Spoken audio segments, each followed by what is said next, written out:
I was born to be the collector. To protect a world I cannot be a part of. Destined to be feared for what I am. It is my fate.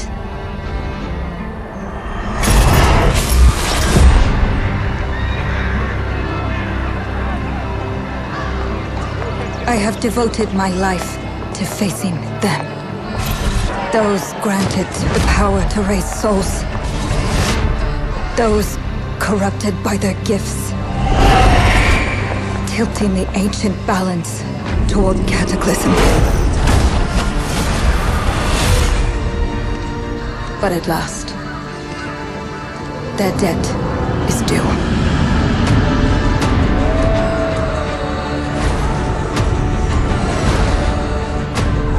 Every choice, every breath has led me to this moment.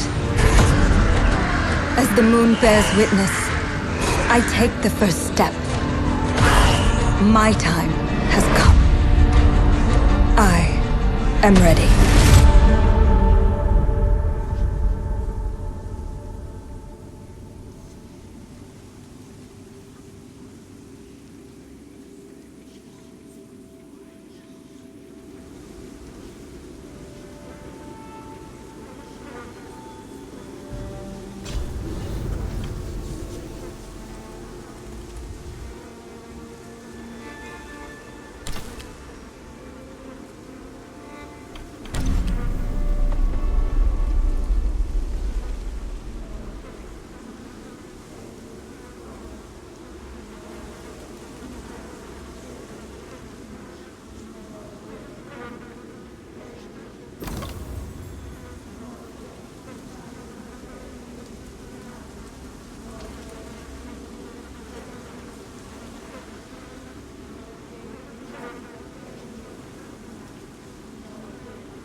Please come in.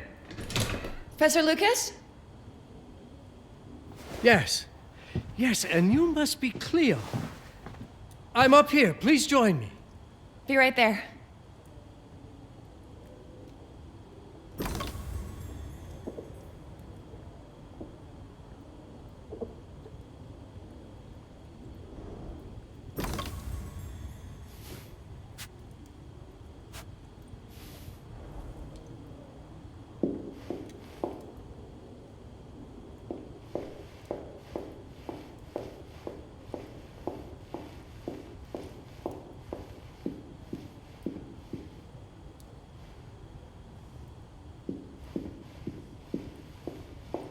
Would you care to come and join me?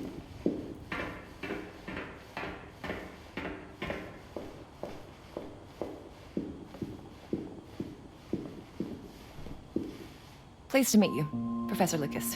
The pleasure is mine, Cleo. I'm glad you called. Were you looking for something in particular? I was, but my intricate classification system failed me once again. You know, this is the exact spot where I met your father for the first time. Really? Yes, he was looking for essays on Rembrandt and other Dutch masters. His arms were brimming with books. He could barely see in front of himself. That sounds like my father. Yes. I recognized myself in his eagerness to learn. The same eagerness that brings you here, I suppose. Oh. Yes. I have the letter he gave me. Could you have a look? Absolutely. Let's go to my desk. So how's my dear friend Aaron? You called my father a friend. Of course. He never talked about you before giving me the letter. I was devastated when he told me about his condition. I'm sorry, Cleo. He told you? When? I saw him about a year ago. He warned me that you were going to call when you were ready. Oh. I guess he told you a lot. Not much more. He is a very private person, as you know.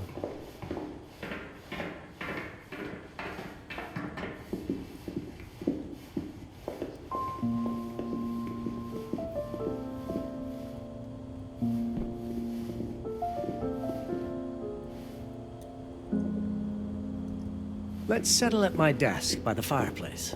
It's the ideal spot to examine. Now, let's see that intriguing letter.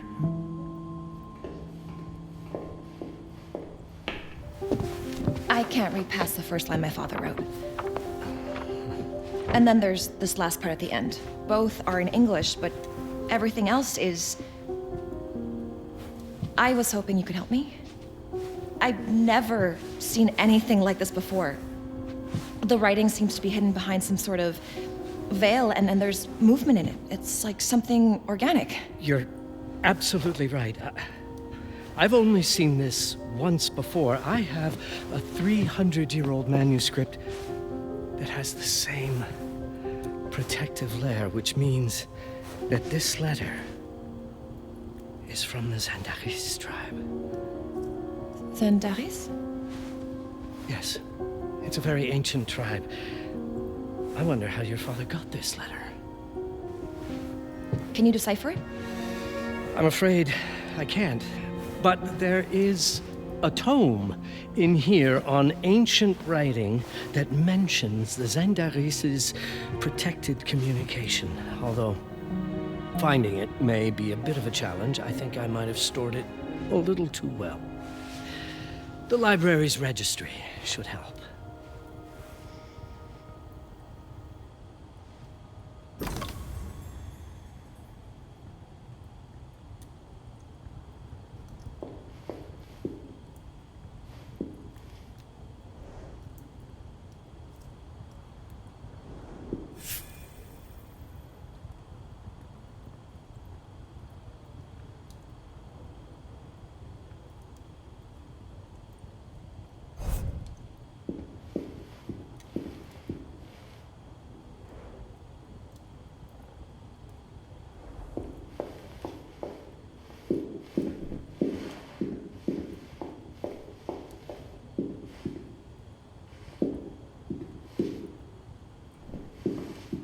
Have you checked the ancient writing system section?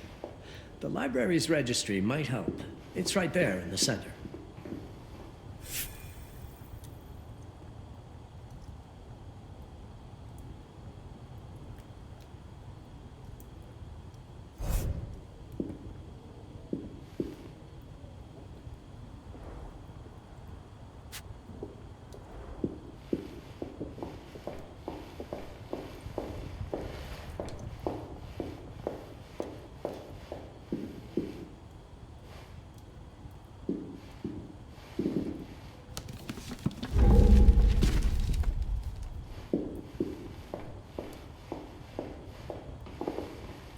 Have a look in the ancient writing systems section. That's probably our best option.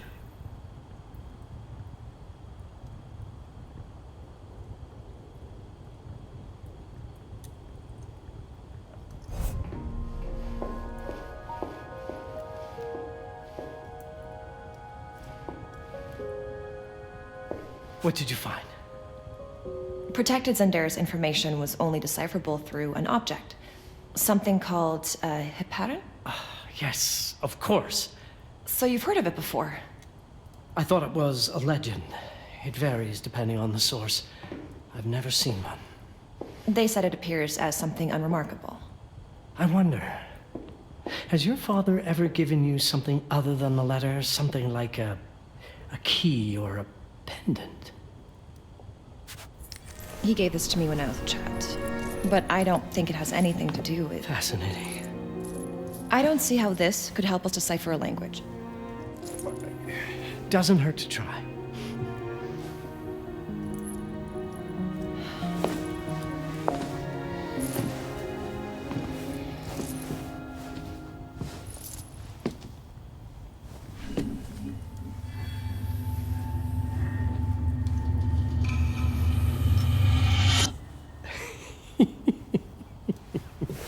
It doesn't work. It's all right. Aaron has thought this through. There must be something that we're missing. Something to activate it, maybe. What makes you so sure that my father was behind this? Would it really be so surprising? I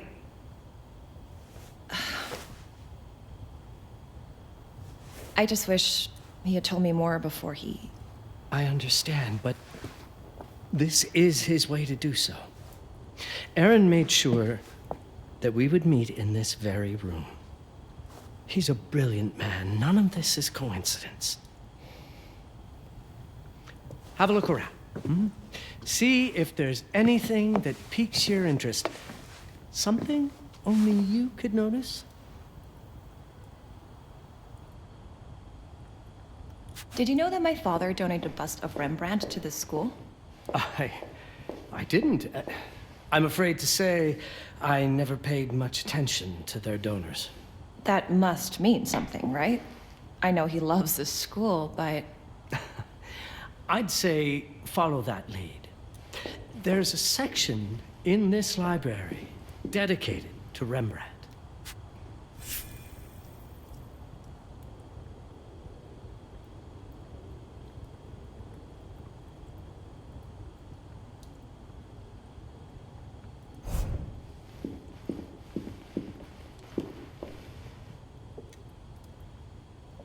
If Aaron did leave us something, it wouldn't be surprising if it tied back to Rembrandt in one way or another.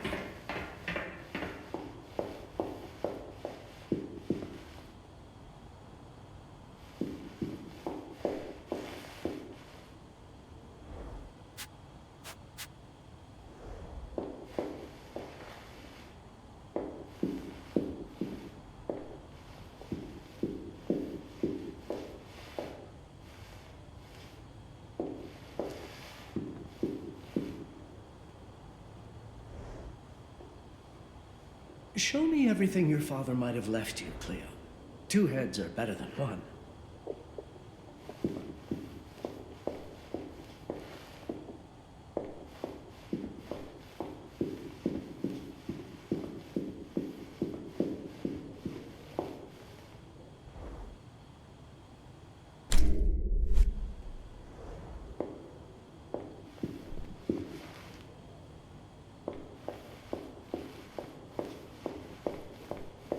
Rembrandt lead makes a lot of sense.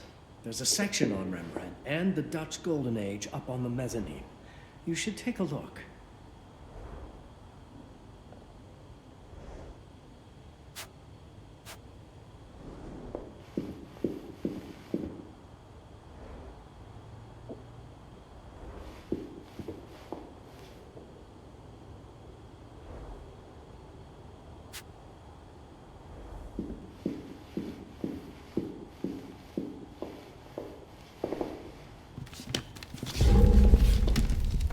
You might want to look into anything related to Rembrandt, Cleo.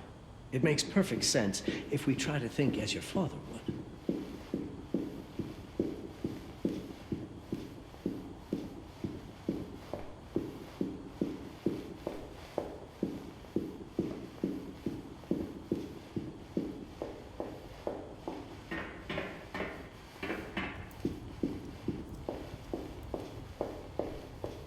If Aaron did leave us something, it wouldn't be surprising if it tied back to Rembrandt in one way or another.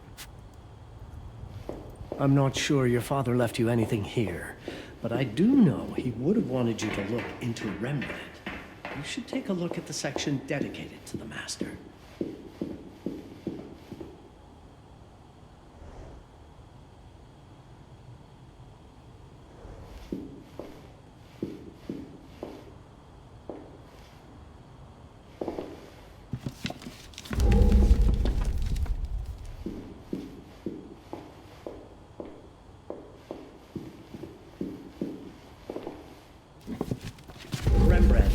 A lot of sense. There's a section on Rembrandt and the Dutch Golden Age up on the mezzanine. You should take a look.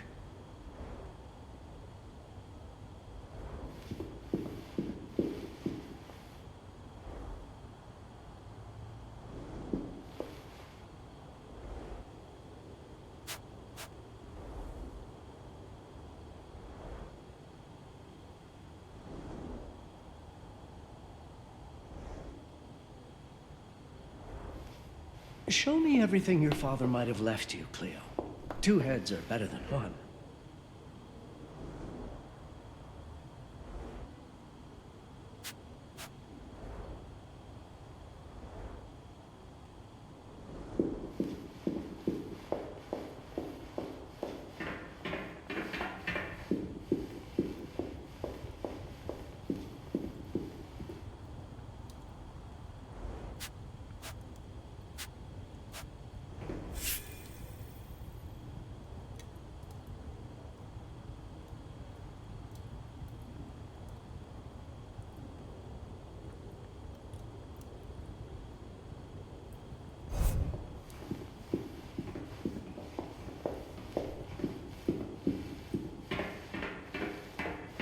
If Aaron did leave us something, it wouldn't be surprising if it tied back to Rembrandt in one way or another.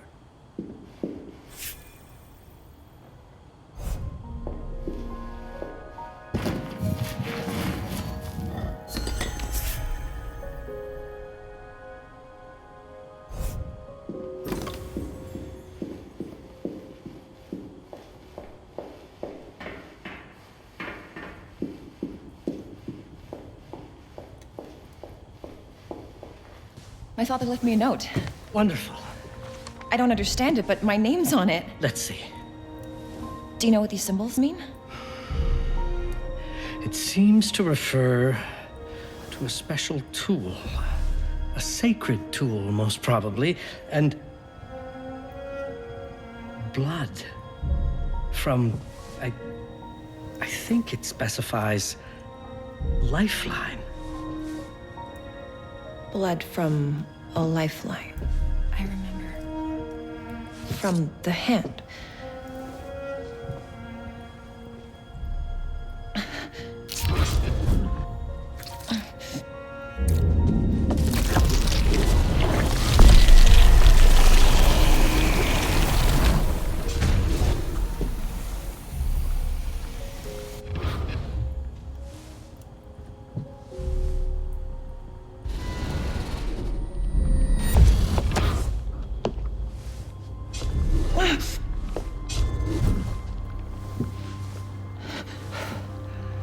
That's it. That's the Baron. Aim it at the letter.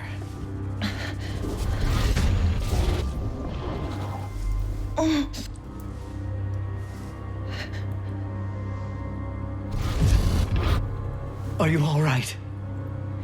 Yes. It's... Cleo, if you're reading this, Papa? it means you're experiencing Nux. It's this dark energy you can feel through your guts. Don't worry. It's yours, Cleo. And you'll become its master. You're my daughter, Mabel, and I love you deeply. I once promised to tell you everything about your mother. This is it, but not the way you were expecting. Take these words as a guide to prepare you for what's coming. It all started on December 30th, 1999. I was with Agnes, my girlfriend at the time. We were in Amsterdam for the year 2000 celebrations, and we had a room in a pretty cool hotel. I thought we were turning the page on a year, a century, a millennium. But it was more than that. We were standing at the beginning of a new cycle. And you, Mabel, would be part of it.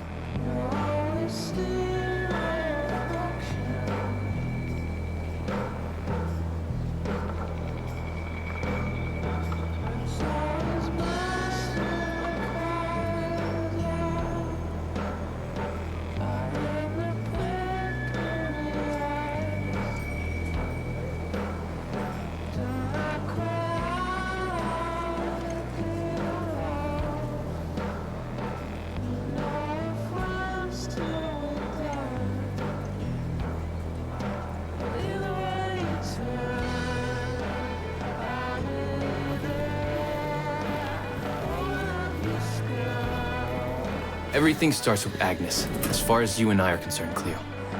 But in fact, it's hard to grasp how ancient this story is.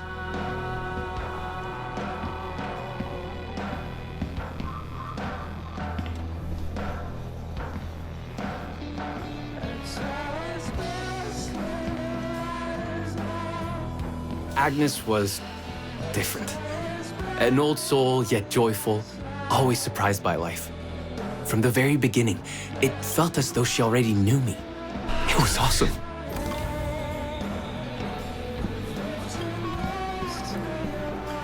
Agnes had planned something for us in our room that night. Some of her belongings had already been delivered. Ancient artifacts.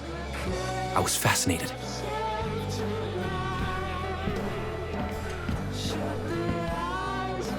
Truly, I had no idea what Agnes had in mind. But you know what, Cleo? I didn't care. I was in love.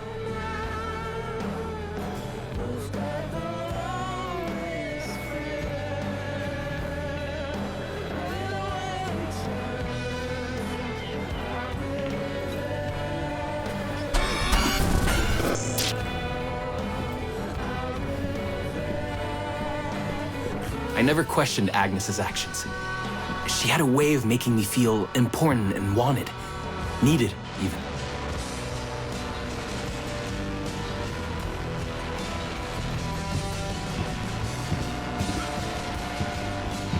As we walked to her room, I felt a new kind of excitement, impossible to describe. I didn't yet know I was about to lose my grip on reality. As you'll see, Mabel, losing my grip on reality is an understatement. The truth is, I never had a grip on anything at all. The closer we got, the more something stirred in my veins. Nothing unpleasant. More as though the city's canals were running through my body.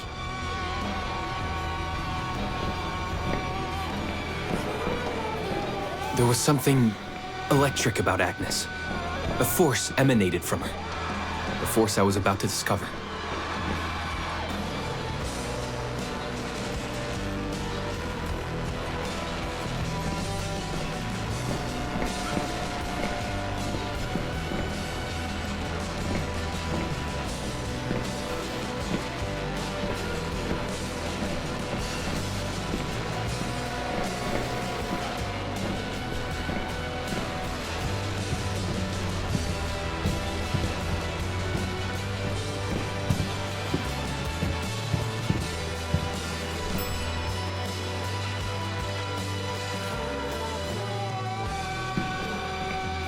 All in all, what awaited me in that room never felt threatening, Cleo.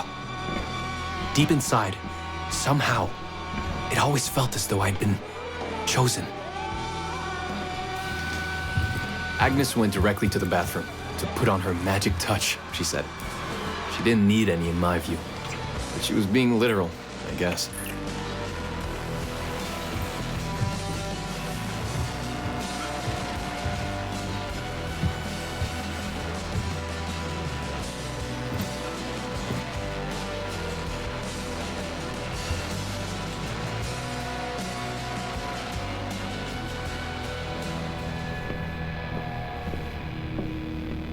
Could you set up my relics the way I told you to? She asked from the bathroom.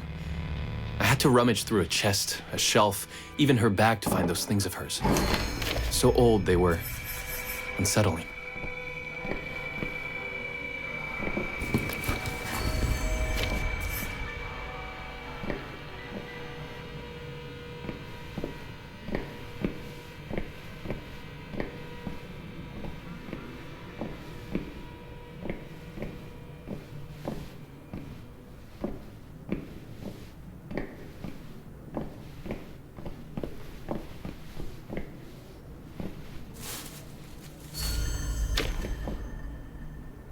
Did all my mirrors get installed? She asked. Yes. They had been placed around the bed, and the bed had been moved. Even now, I don't know how, or by whom.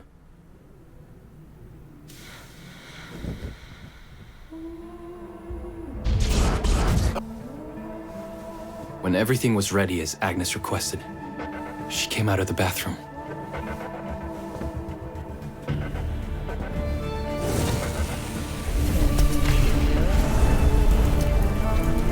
She was...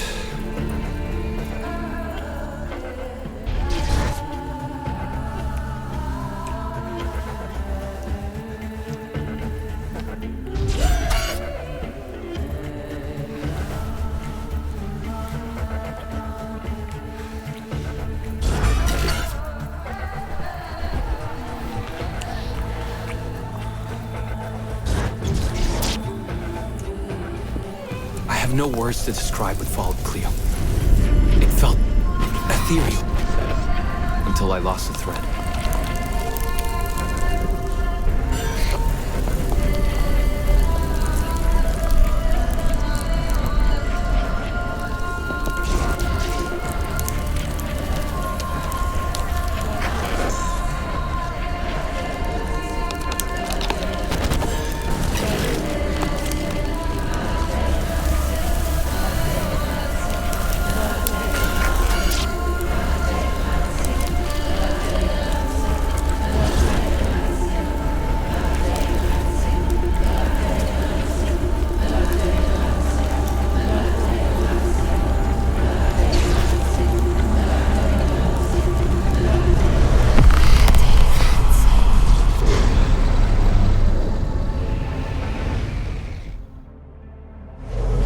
Woke up or something.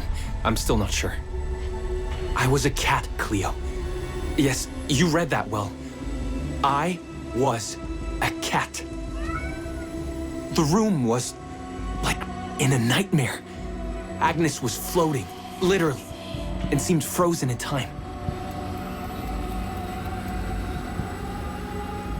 Of course, I thought I was dreaming, but not for long.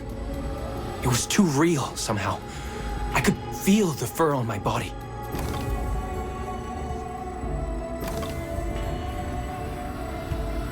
My senses were heightened. Everything I saw or heard became a voice calling me. Go further, and you'll see. Go further, and you'll see.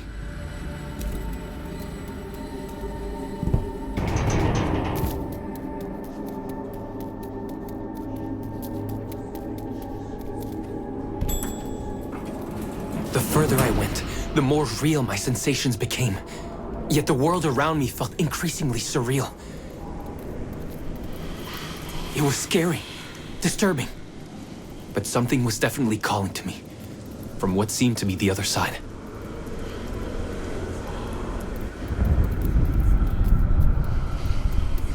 And then, in a forest, Yes, a forest. I knew it in my bones. It was someone calling me. A woman. Things were blurring together, Cleo. My cat spirit, a thirst for freedom, for leaping onto anything, and my pull toward her calls.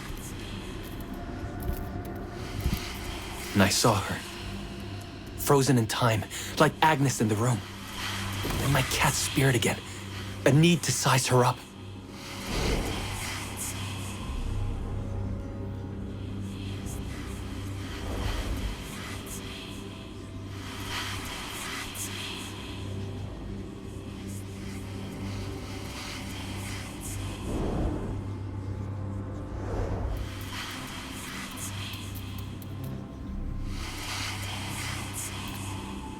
Then it happened.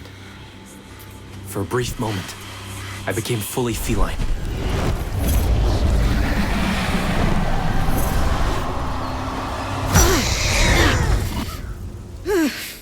Welcome, Paparazzi.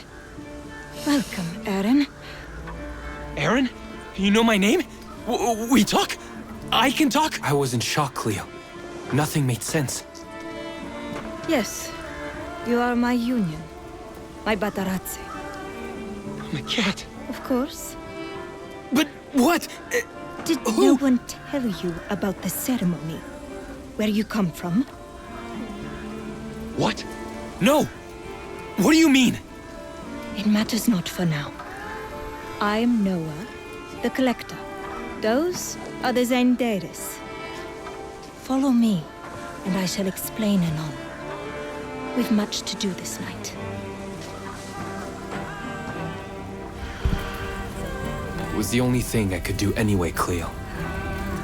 That woman, Noah, she seemed like the only one who could clarify all this.